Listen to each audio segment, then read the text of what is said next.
कवना करा के ले आइला भारत माजा उठाइला।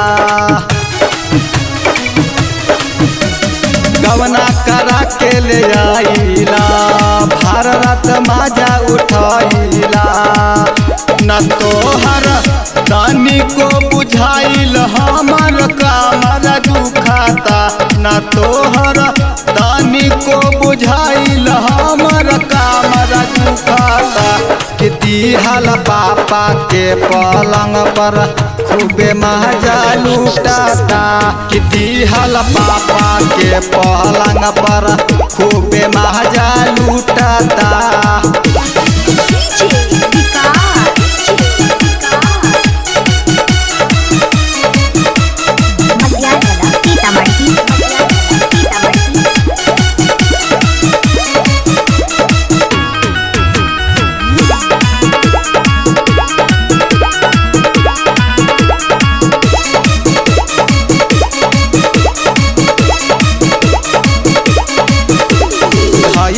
कस के कोरा में पियावा हिले न हमके बिहाले हो। होठवा से होठवा सटा के रखले टांगारी में टांगरी फंसा के हो।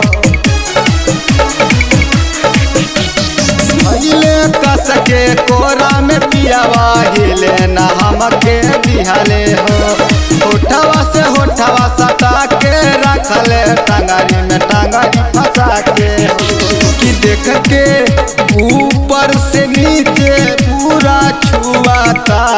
देख के ऊपर से नीचे पूरा छुआता। कि दिहल पापा के पलंग पर खूबे मजा लूटाता। कि दिहल पापा के पलंग पर खूबे मजा लूटाता।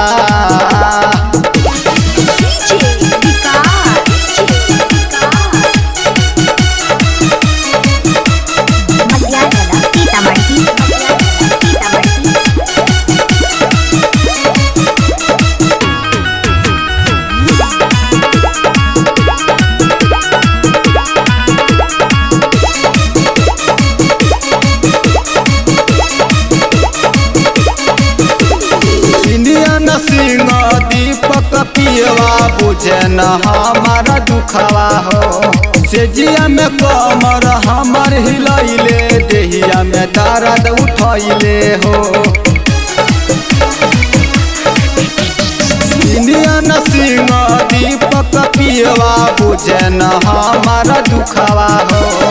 सेजिया में कमर हमर हिलैले देहिया में दर्द उठैले हो। कि राइटर दीपक निराला खूबे देखता। कि राइटर दीपक निराला खूबे देखता।